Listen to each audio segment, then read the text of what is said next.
Hello and welcome to the local diamond here on Roco Radio and RocoRadio.com. I am Joe Dexter. We've got Jay Ramey. We've got the Hat Man, Jonathan Hatley, as we get ready for the state championship series for the first time in school history. The Lady Cougars are championship series bound. For the first time in county history, a fast pitch team is state championship series bound. We have all the action for you on Friday and Saturday here on Roco Radio. But first, let's preview all of the action. It's 26-1 Rockingham County, 29-1 Scotland, the Fighting Scots. You guys ready for all this excitement this weekend?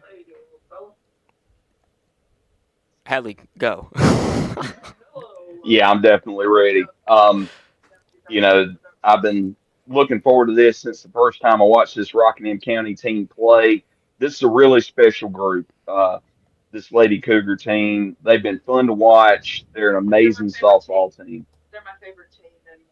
I'm I'm a little bit nervous, honestly, because you see these six seniors, Avery Grace Pruitt, all the work they've put in, how rare of an opportunity it is, no matter how good you are, to make it this far. I kind of had my doubts coming into it because, it's softball. Something can go wrong, especially in a tournament that's single elimination for the most part. So they've got to capitalize on this opportunity, and I think they have the tools to get the job done. Yeah, it's been an incredible ride, and you guys have been able to follow it more than me.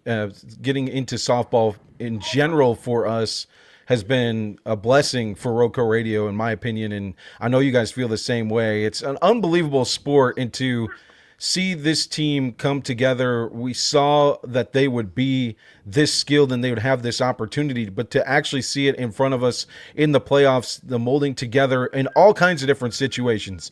I think back to the 10-0 win in round one, the 9-0 win in round two.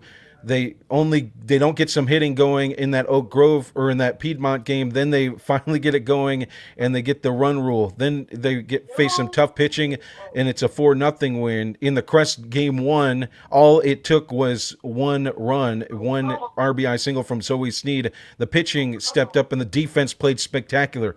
So what we've seen so far in this playoff run, in this season run, is that they can win in many different ways. I talked about it before, but coming into this, we were kind of worried about the amount of times that they had mercy ruled other teams, and we were worried about how being battle tested might come into it, being in sort of a weaker conference or at least one that they're dominating and not really facing many close matchups over the course of the season. You think back to Reagan, which they won, but they've been able to get the job done in these low-scoring, grinded-out types of games, mentioning Oak Grove, the Crest series with the 1-0 win, and Game 2 especially having to come back from down and overcome some difficulty to get the job done. So they've answered any questions anyone might have had, all while getting a couple of those mercy rules in the first three rounds. Go ahead. It's a team that can pitch. It's a team that can play defense. They can hit. They hit great some games, and other games they've hit when they needed to. It's just been an all-around effort from top to bottom of the lineup and every spot on the defense. What I love is when they're challenged, that's when they step up, and when their back is to the wall, which hasn't happened much in this series. I think 19 shutouts on the season, or 19 games scoring 10 plus runs as well. So when you look at it, there hasn't been that many opportunities. But during this playoff run, we've seen it. Jay brought up game 2 against Crest. You're on the road in Shelby. You traveled. It's a game that never is going your way, it seems. Every single moment you look up and you're, oh man, how do we come back from this? But that's what you're thinking from outside the diamond. But inside the diamond, they just answered every single time.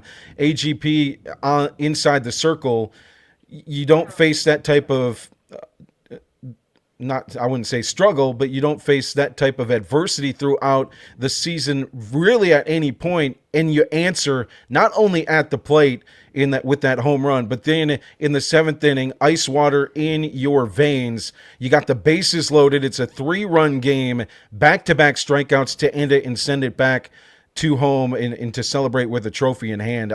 That just tells you everything championship-wise, but I will bring up early the other side of it is Scotland is built very similar to Rockingham County, 29-1 on the season. They haven't lost since February. And oh, by the way, they've got an ace inside the circle as well. Yeah, I'm not going to get into numbers tonight, but I pulled them very, very similar teams, offensively, defensively, pitching wise. Uh, I truly feel that the best two 3A teams in the state are going to be facing off Friday and Saturday. Is I agree exactly with that. right, and that's why I feel like it's going to be so close. I mean, I wouldn't be shocked if we get to that game three. I don't think either team's going to sweep the other one. Man, that's a big prediction here early. I like hearing that. That's extra softball. I mean, I, I'm kind of the only part that I'm upset about and sad about is that this is the last weekend of softball for us, folks. I mean, that's just no matter what happens. It's the last week of spring sports. I mean, that's the best chance we've gotten. I mean, rephrasing it, if you tell us back in December that we'd be commentating baseball or softball in late May, I mean, that's the best we can get. So just gotta take it happily. 28 straight wins for Scotland, 25 straight wins for Rockingham County. So going ahead and just looking anecdotically at game number one, I think there's going to be a lot of a feeling out process in that game between two teams that are facing probably their toughest competition all season. And in that game, everybody wants to step up to the mark. It's a 7:30 game. I just look forward to those first couple innings in the feeling out process. Probably a lot of it's going to be getting your feet out under you and kind of shaking off those beginning game jitters and trying to just get back to regular softball. And Yeah, you just go ahead. you're trying to figure out their pitcher. They're trying to figure out your pitcher. You got two aces in the circle, two great defenses. You're trying to learn their pitch sequences, the different pitches they throw, where they like to place. Um, you're learning their defensive sets. You know, can you bunt? Can you slap? There's so much strategy that goes into it, especially in those first few innings. And I think if you can pick up a few runs in those first few innings, it's going to give you a big advantage. It's definitely the small ball mentality, I feel like, in this series that might be the difference. Whoever does that the best, whoever gets the runners in second and third. But one thing that it has been unbelievable about Ava Grace Pruitt's season, outside of the numbers, we've heard all the crazy numbers that we can reiterate. But to me, every time there's a situation with runners on second and third, there's a situation with the bases loaded, there's a situation in game that could turn the game, it's shut down. If it's not AGP inside the circle, it's that defense behind her. I can't say that I've done enough research on Scotland to see if they've had the same moments, but just understanding the fact that they've gotten here and how they've done it, I imagine it's the same on their side as well. But man, when you put that together in a championship series, it can mean a lot. It can really be the difference, in my opinion. I don't know how you feel about the small ball mentality. I know you already mentioned it, but that could be the difference in just key moments in a game. Yeah, I mean, small ball, ultimately, if you can play small ball effectively, you're going to win more games than you lose. If you've got a solid defense and you can manage to move those runners up to second, third, and get a key hit to knock them in, that's going to mean more in the long run than being able to hit 30 home runs. Um, it's not like Major League Baseball where everybody's going up swinging for the fence nearly every time they step to the plate. You've got to play small ball at the high school level. Um, it's not like every time they step up they're going to hit two and three home runs a game, that kind of thing. Um, we've been fortunate to see a lot of that, especially out of McMichael and Rockingham this season. Both teams with 20 plus home runs, McMichael with over 40.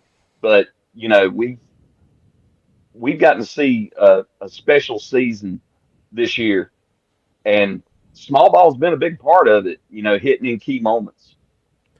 And I'm not saying the small ball, you know how you use the small ball to score runs sometimes. I actually see it more. The small ball puts a runner in scoring position, and then a big double from Kennedy Kirby or a big double from the middle of the order for Rockingham County is the difference. Because the extra base power we have seen, I mean, the numbers speak for themselves. They have 277 hits. 45 of those are doubles, 21 are triples. They're going to find a way to get on base with power. So the small ball might be the way that sets things up offensively for scoring runs. And Scotland, it's very similar with their lineup. And we're not going to look at numbers too much. You got Avery Stutz, the stud inside the circle, committed to Memphis, but also at the top of the order hitting second is Dawson Blue, the Oklahoma State commit, who really gets on base or finds ways for runners score runners by driving in extra base hits too. So I'm not saying that the power is out of the game. I'm just saying, championship games, those small ball situations might be the difference, and the defense might be the difference. And I love the way that Rockingham County plays defense. We don't talk about it enough. We talk about the pitching because it's excelente. We talk about the hitting because there's bombs flying every single time that we cover this team. There's doubles, there's triples, there's excitement. But the defense, just look to game one against Crest. You got the play by Zoe Sneed twice at shortstop making big plays. You got Macy in left field making a big play. Lily making the big play in the championship game for the Mid-State 3A Conference Tournament Championship. They're everywhere to be found, and just one error, I believe, in the postseason. They're probably not here without those incredible plays in the outfield. Yeah. Yeah, the middle part of that defense and that outfield for Rockingham County is some of the best softball that I've seen defensively by far. Um, I've watched softball a little bit at the rec level, at the middle school level, and the thing that separates this Rockingham County team is solid glove work and good throws. Um, you're going to see 3, 4 balls thrown away in a lot of games. We saw it against Rockingham in a lot of games. It'd be decent hit balls that they had a chance to get an out, and the fielder would throw it away, and the first baseman couldn't get to it, or the first baseman would mishandle it, and it would result in a runner on base. And Rockingham has not made those kind of mistakes, and that's been the difference in a lot of games. And we talk about the key positions: shortstop, third base, the hot corner, the outfield, center field with Lily and what they do. But for me, it starts at first base, and what Kennedy Kirby has done at first base. I think it's over 90 putouts now, just one error. If there is a throw in that direction, it is going to be into the glove somehow, some way. And I think every single aspect defensively in that infield is key, and then behind the plate as well. We saw the double play made on the strike him out, throw him out in that game one against Crest. We saw behind the plate as well what could be done in game number two. And so, I mean, it's just defense is key, and we'll see how Scotland responds defensively as well. But it might be fielding that's the difference. They have a 964 fielding percentage on the season as well. So they're strong defensively, just 19 errors all season, but only one double play turn. So we'll see. Also on that striker out, thrower out, I mean, we got to mention Macy Hardy, what she's been able to do behind the dish. She has just done an incredible job, and she's a weapon behind the plate to have when somebody's trying to steal second, or even when they've gotten too far off first on that striker out, thrower out. She did an incredible job. The aggressiveness of being able to do that, we mentioned what Kirby's numbers look like defensively. There's just one error on the season for Macy Hardy behind the plate. So you have the trust to be able to make those defensive plays in key moments, by the way, where it could be the difference between a run coming in to score and ending the inning. Well, a good catcher's worth their weight in gold in baseball and softball, especially in fast pitch. Slow pitch, the catcher's kind of a forgotten thing, and it doesn't matter as much. But in fast pitch, they're calling the pitches, they're handling the pitcher, They're throwing down, trying to get runners stealing. They're fielding bunts. It's no different than a baseball catcher, and that is a very important piece to any defense.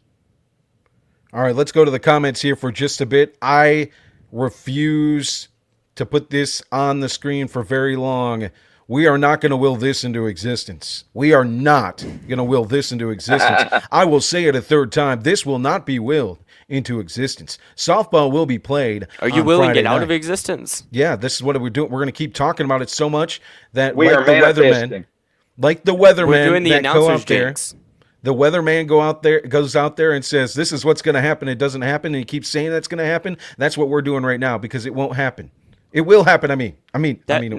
That would be Hadley. That would be Hadley. If Hadley says it, it's not going to happen. Like, remember when we were covering the Michael Morey game, and I mentioned as a joke, what if there's a fake punt here, and they were on their own 15 or something crazy like that, and then Hadley just brushed it off as if it would be completely stupid for them to do, and then they did it.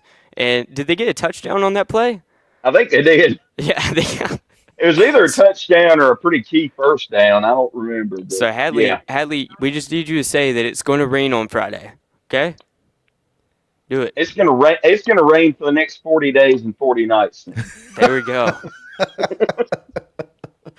And I agree with Melita on this too. The ticket situation stinks. For those that don't know, tickets are not available until Friday morning. A small amount of tickets can be sold due to the venue, UNCG.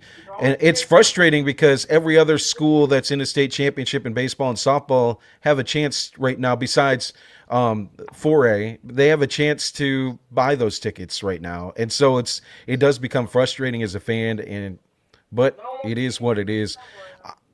Get there. Find a way to get there. If you can't, we'll bring you all the action on RocoRadio.com, on Substack, right here on Facebook and YouTube as well. So we'll have you covered, but hopefully you can make it there. That's the thing. I'm glad to a point, though. I'm glad that fans and members of the team are able to disperse tickets first before they are sold. So at least family members who come first, they are able to be there.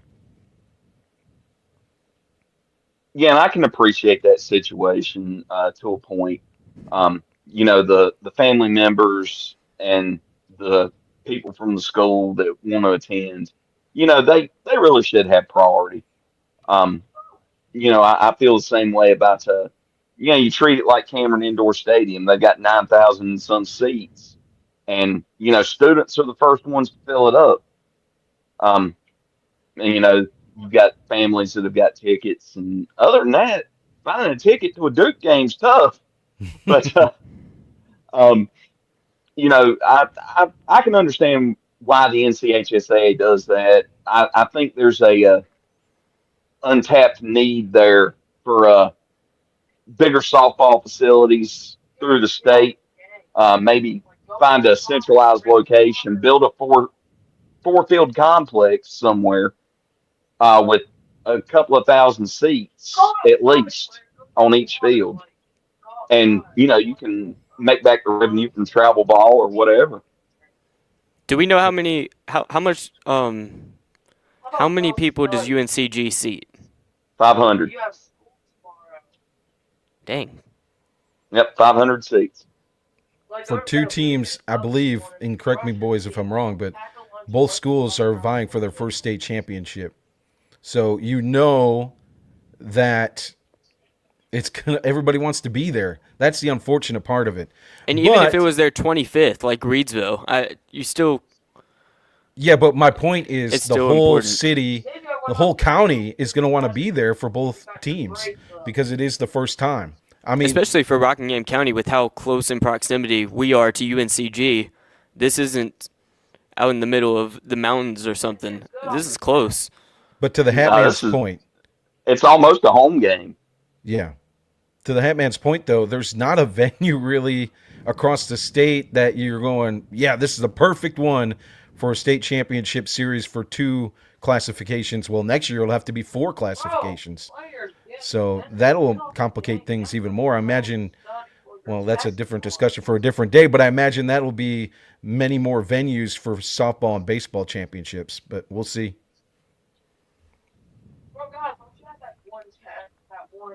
So, to this point, you guys, your favorite moments of calling Cougar softball this season, throughout the season and in this postseason.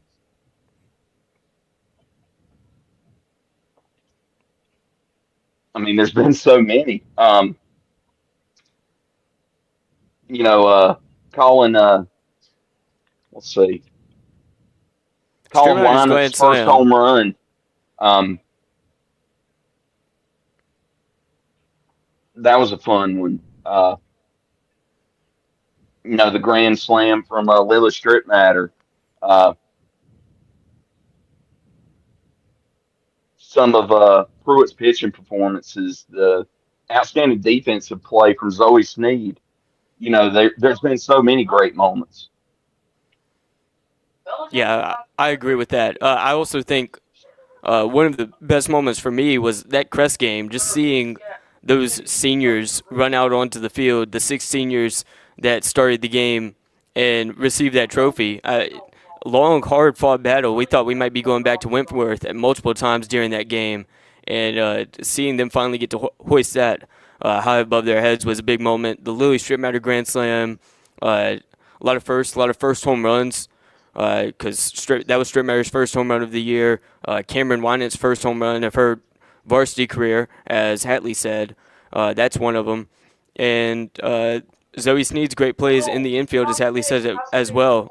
Louis Strip Matter's throw from center all the way to Macy Hardy at home plate. And I think that kind of the fact that they're winning these games by so much, a lot of the ones earlier in the season, make the moments feel less exciting as it would be in maybe a game that's 6 runs to 5 in the bottom of the seventh. But they have had some insane plays that maybe don't get as much coverage as they deserve because they're mercy ruling teams left and right. And this is what makes me, when you just look at the grand scheme without breaking down the analytics and the numbers, on the opposite side for Scotland, it's very similar. 20 shutouts in their 30 games played. I mean, that stands out. And when you look at what they've done inside the circle, and then you break down the defensive numbers we talked about earlier, it for me sets up an epic championship series in what could be one moment that we remember that is the difference in the whole series through 3 games. That's the beauty of it. That's what I love about it. My favorite moment, which is it's gonna be a little bit off. It's gonna be a little bit different. I got 2 of them. Going to the Piedmont round 3 and doing video and watching how Lily Strip Matter interacted with her teammates and I love seeing true captains. I love seeing true players. And it wasn't a moment on the field. It wasn't an at-bat. It wasn't a defensive play, even though that strike from center field to home plate was amazing. It was just seeing every single batter that stepped up. Every single moment defensively where she could interact, she was interacting and pumping up her teammates or celebrating her teammates. I just love that. So that for me I will remember that for a long time. The second moment is game 2 in the regional series. You're tested, you're battle tested, you're up against the wall. The pressure for an ace pitcher in softball to me is even greater than baseball. Everybody is watching inside the circle, and every single offering matters. And especially if you're somebody with an ERA under 1 for your career, I'm guessing. I don't have the exact numbers in front of me. But if you are somebody to that caliber, somebody that UNC is going to look forward to having on their campus and inside their circle for years to come, when you are tested and your answer is to smack one out of the park in your at bat, when everybody knows you as the person inside the circle that does amazing things, and to get your team rallied back into that, I'll never forget that. We're sitting there, we're broadcasting the game. You can feel moments in which we do it as broadcasters. We try not to, but sometimes instead of here's the 3-1, it's Here's the 3-1. You know, I could feel that sinking in just a little bit. You get hit in the gut, but when this team gets hit in the gut, everybody responds. And I'll just remember that moment from number 5 for a long time. That was one of the ones I was thinking about when I was giving off some of the top moments of the year. It was just incredible. I remember her getting ready for the at bat, and I was thinking, how insane would it be if she hit a home run here, and then she did it. And so these, I kind of had a topic I wanted to bring up. I'm I'm wondering how emotions are going to factor into this one because this is kind of a high-spirited team. You don't see it as much because they're in a lot of these blowouts. But to your point, Lily Strittmatter getting to see her interact with her teammates. But that game 2 against Crest was just a highly emotional, highly spirited game. And I'm wondering if they won because of those emotions or in spite of them, and how that's going to factor into this final series. So for me, I'll answer first. I just have this belief, and I've had a firm belief of it since seeing a lot of these players on the basketball court. I don't think emotions will ever impact them in a game. I think they help support them, they build them up, emotions help them. But I never see them in a moment where they're down, let emotions ride the game. And it's been big games that we've seen, right? So for me, I don't think the emotion factor plays a role in how the game will end up. How they respond, which is usually positive 99.9% of the time, might have an impact in it. And I think that their emotions and their care of wanting to be there will, but I hate to be this guy. Scotland wants to be there. Scotland loves the moment that they're in. They're celebrating a run that's been unbelievable for them, 88-12 over the last 4 years. So you're looking at two programs, two powers. I think everybody's going to be worn out by the time this series is over. Everybody's emotions will be on their sleeves, and then by the end of it, we'll all be ready for all that emotion to pour out. I'm glad you brought up the basketball team. It's so easy to kind of mix this team up with the basketball team because just off the top of my head, there's 4 of them that play both basketball and softball that are pretty heavy contributors to it. But that basketball team was more kind of, I don't mean this in a bad way, but more kind of happy-go-lucky sort of, and this Rockingham softball team is more fierce in a sense, and not in a bad way on either end, but they just seem to have such differences when it comes to how they approach the game. You saw a lot more smiles on that basketball team, so there are some differences in just how they express that emotion. You know what I love too, and I want to make this point before I forget, for both programs, and what I love, you look up and down the rosters, there's most of the roster for both teams have 3 sport athletes in every spot. That says something about today's day and age where we kind of get focused on the singular sports, and yeah, maybe you won't be a super stud on the court playing volleyball, but it does help and contribute to your softball game. It does contribute when you're on the hardwood playing basketball. I mean, you look up and down the lineup for both teams, and it's cool to see for me that there are several 2-sport, 3-sport athletes in the starting lineups. And you get that out of rural schools. You always have. Um, a lot of coaches there for a long time, back 10, 15 years ago, they were saying they were focused more on having kids in one sport. And I think that's a mistake. Um, playing those various sports, it prepares you in different ways. If you're a great basketball player, you should get out there and run track too. You should get out there and you should play football, because it takes great athleticism to do any of them. And you can thrive just as easily on the track, on the football field, on the soccer field, as you can on the baseball field, the softball diamond, the volleyball court, what have you. But these rural schools, you get these kids and it's the same 40 kids that are playing 3 different sports in a lot of cases. Just run down the list of the top athletes in the county you can think of right off the top of your head. Most of them are playing multiple sports. And just come up with a random example. I'm not sure that Deontay Neal is as good at basketball if he doesn't play football, and I'm not sure that he's as good at football if he doesn't play basketball. I think that playing multiple sports, if you just look at the top athletes in the county, has helped most of them. I think it also builds up outside of the skill factor of it. Big games, big moments. It doesn't matter what field of play you're on, but it does help you in all the experiences that you have across the board. So I think that definitely is a big part of it, whether it's when you're 7 years old in big games up to this point or you're 17, 18 in a big game. I think being a dual sport or triple sport athlete can definitely play a factor. And I think we'll see it as a factor in the state championship series. So I'm definitely looking forward to it. It speaks to athletic ability, and I think that we're going to see that on the diamond in this series at UNCG. That's what I'm looking forward to the most with taking a look at Scotland. You've got Addison Johnson.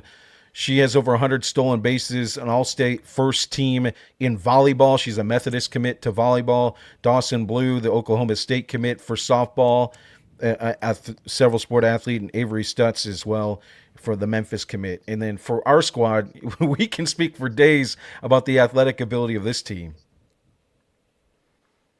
Yeah, and just the fact that they've been in these multiple sports and they've been in pressure moments since the fall.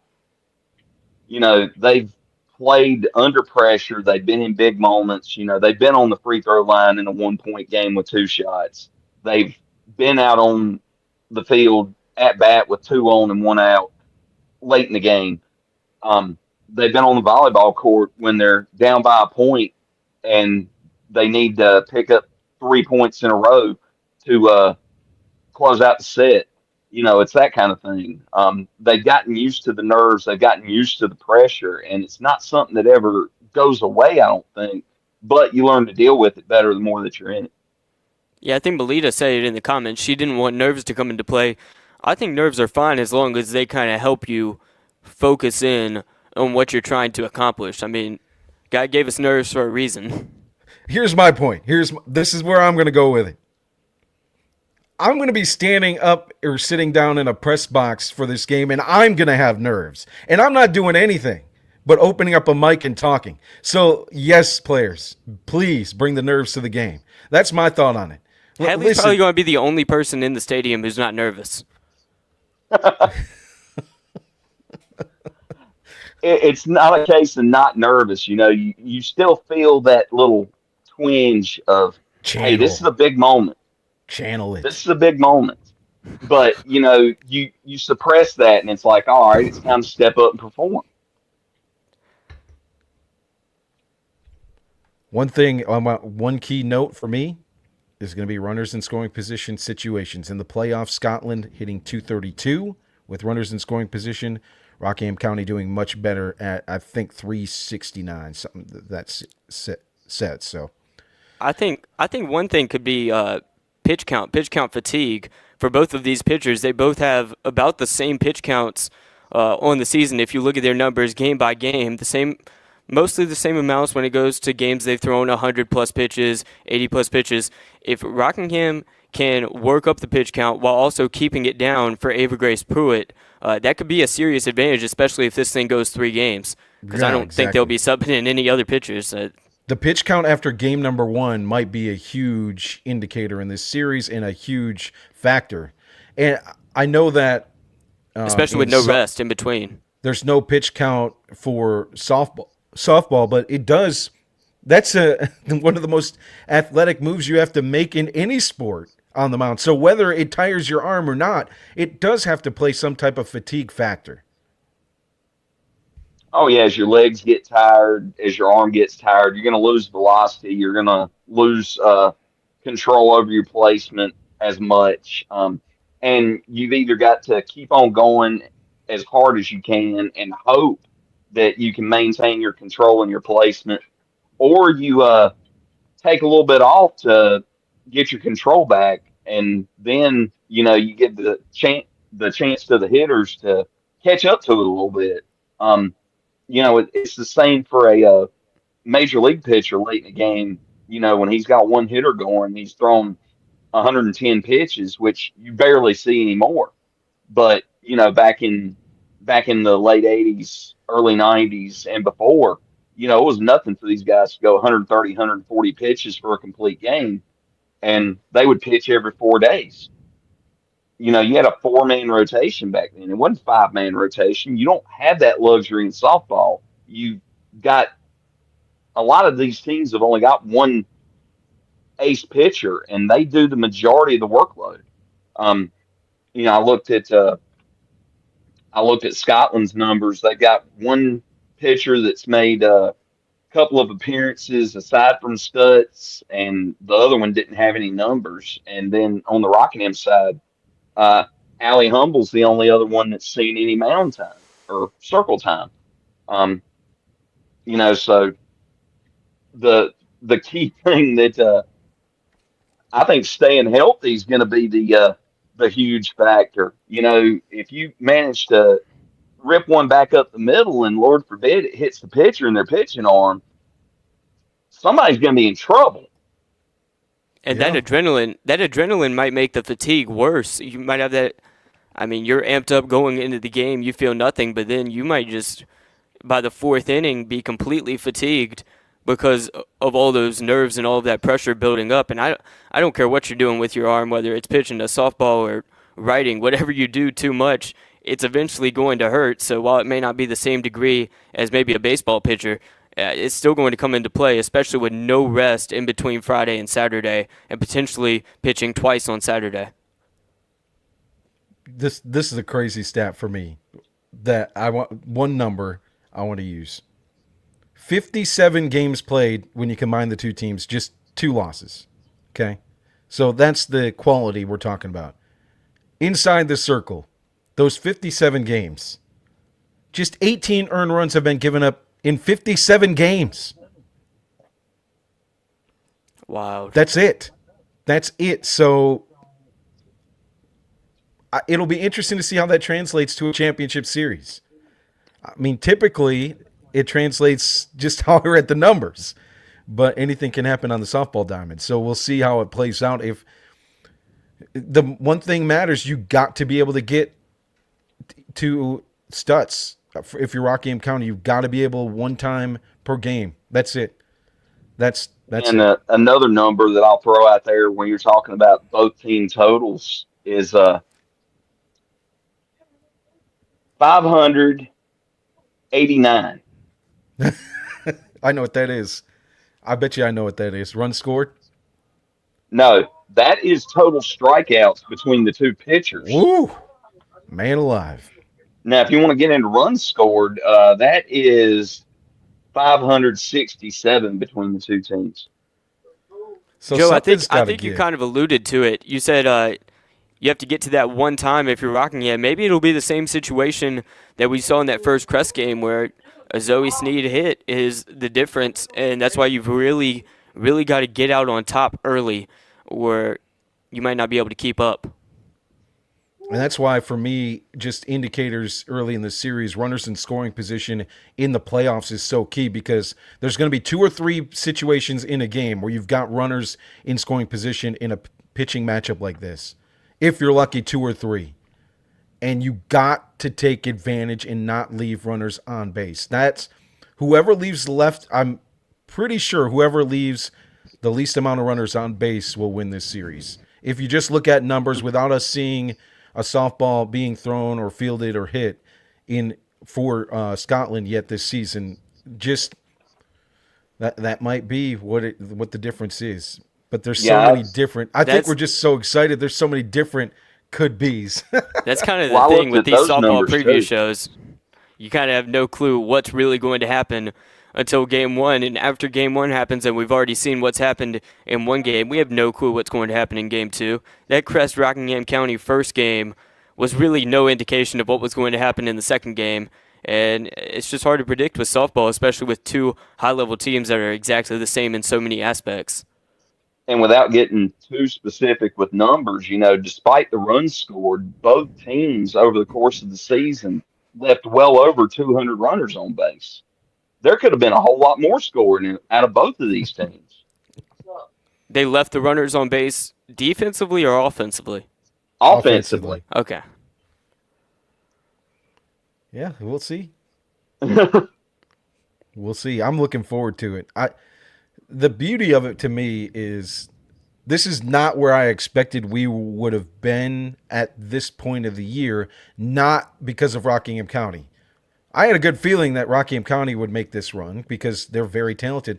But for Roco Radio to be able to cover a softball state championship the first year we cover it, just for me personally and for our team, that to me is so cool. That's not what we were predicted when we started the football or ended the football season last year. It was like, yeah, we're going to expand. We'll try basketball. And then boom, here we are. And because of the great athletes in our county, we have an opportunity to cover greatness. I think that's so cool. And in all honesty, with a couple of different bounces and a couple of better calls, we'd have been covering two softball teams. But I'll digress from that.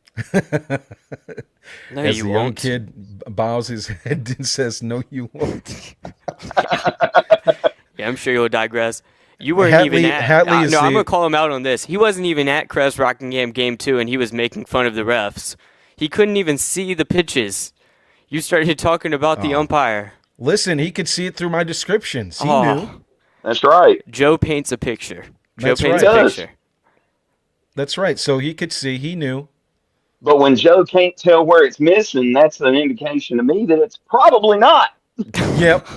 That's a pretty good observation. Dude, there. I couldn't even tell where the home runs were going, where we were positioned. I Oh man, had no clue where the ball was most of the time. Some behind the scenes for Game 2 against Crest. We were right up against the dugout, buried up amongst fans, which I love that. I like being against the fans, but I also like seeing where the ball went. But anything in left field at third base, we were blinded by the light. Manfred Mann had a better chance of seeing the softball.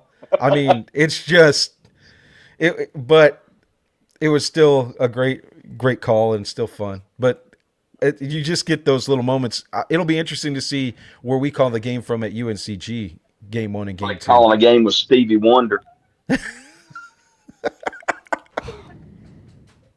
Oh wait, that's the umpire. Never No, mind. I knew that was coming. I knew that was coming. I almost set you up, but I realized that I didn't need to put a T out there because you already smashed him. I just knew that was coming. Oh, man. So game 1, Friday, 7:30, your pregame show. We're going to start a little bit early. We might start at 6:30. We might start at 6:45 or so. So stay tuned on our Facebook page, facebook.com/Radio Rockingham, so we can bring you all the pregame coverage and get you ready for first pitch. I got a lot to talk about, even though we've been talking about 43 minutes on this preview show to get you ready. Brought to you by our friends at Sandy Cross General Merchandise. Quick hat tip to Sandy Cross General Merchandise that have sponsored our playoff run here and made sure that the fees were covered so that we could broadcast these games. So if you want to show support to Roco Radio, do so as well by supporting Sandy Cross General Merchandise on Boyd Road, and head on down there, grab you a nice cold drink, get your gas filled up before you head on down to UNCG this weekend. If you need some sausage for your Saturday morning pregame before Saturday's game 2, make sure you head on over to Sandy Cross General Merchandise as well. And we'll have game 2 for 15 you. sodas from there in the background. I see You him. can't see it. Okay, right. I don't know where to point because I'm backwards. Just to the right, to your left. I see him. I have a lot of sodas from there. So make sure you head on over, help us out, and help them out. You mentioned you're going to have the pregame jitters. Is it because of that guy down there? I can't tell if he's there on your feed, but is it because you're keeping Hatley on task down there? Nah. You know why? Because Hatley is always on top. He's always on top of it. He's got it. That was He's got awful. it figured out. It's just a triangle. I'm on top too. This doesn't even make sense. Nah, you don't have to keep Hatley in control. No. Let him loose. I've been See doing what this happens. for 15 plus years. I still get nervous before a regular season game. That's just the way it is. That's the way the cookie crumbles. Different degrees of nervousness before different things, and then Hatley's just fine. He's all right. I'm like over here panicking, and I don't know what you're nervous for, Jay. It's a game. We've done 100 hours of these. That's him keep. We balance out. And before we go, I do want to thank you guys because this will be over 100 games broadcasted as a whole team for Roco Radio. This series will put us definitely over that if we're not over that now. So think about the time spent at these.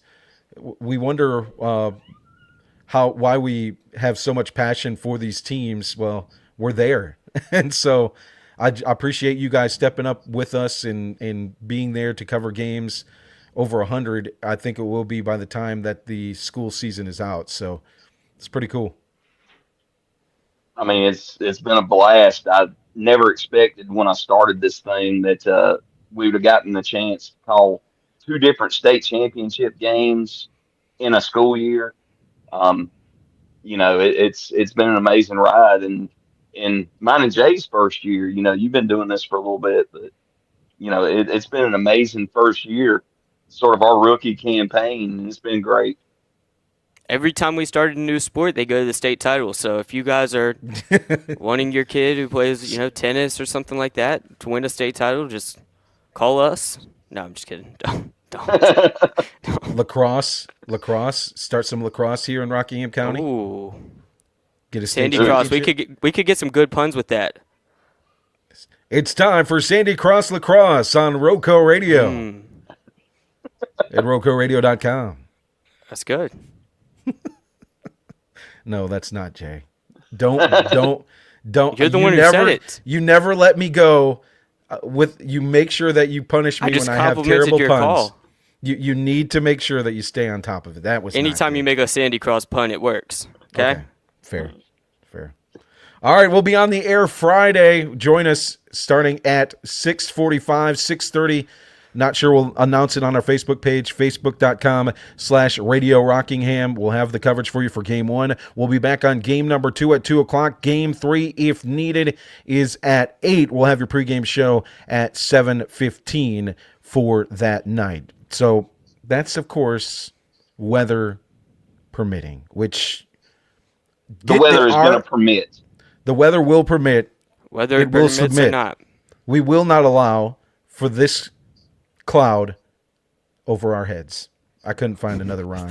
So we end it right there. But the whole point is this. Weather will not get in the way. State championship games will be played, and we will bring it to you on Roco Radio and rocoradio.com. And our Substack, I want to encourage you to subscribe at rocoradiosports.substack.com. We feature stories there, interviews, and much more. And we look to do more there this summer as well as the sports season ends for the school season. So join us on Friday. We've got the state championship series, game 1 between Scotland and Rockingham County. Rockingham County will be the away team. We'll bring you that coverage starting at 6:45. Roco Radio, rocoradio.com. For Jonathan Hatley, Jay Ramey, I'm Joe Dexter. Everybody have a great rest of your week. We'll see you on the diamond, or we'll bring it to you from the diamond.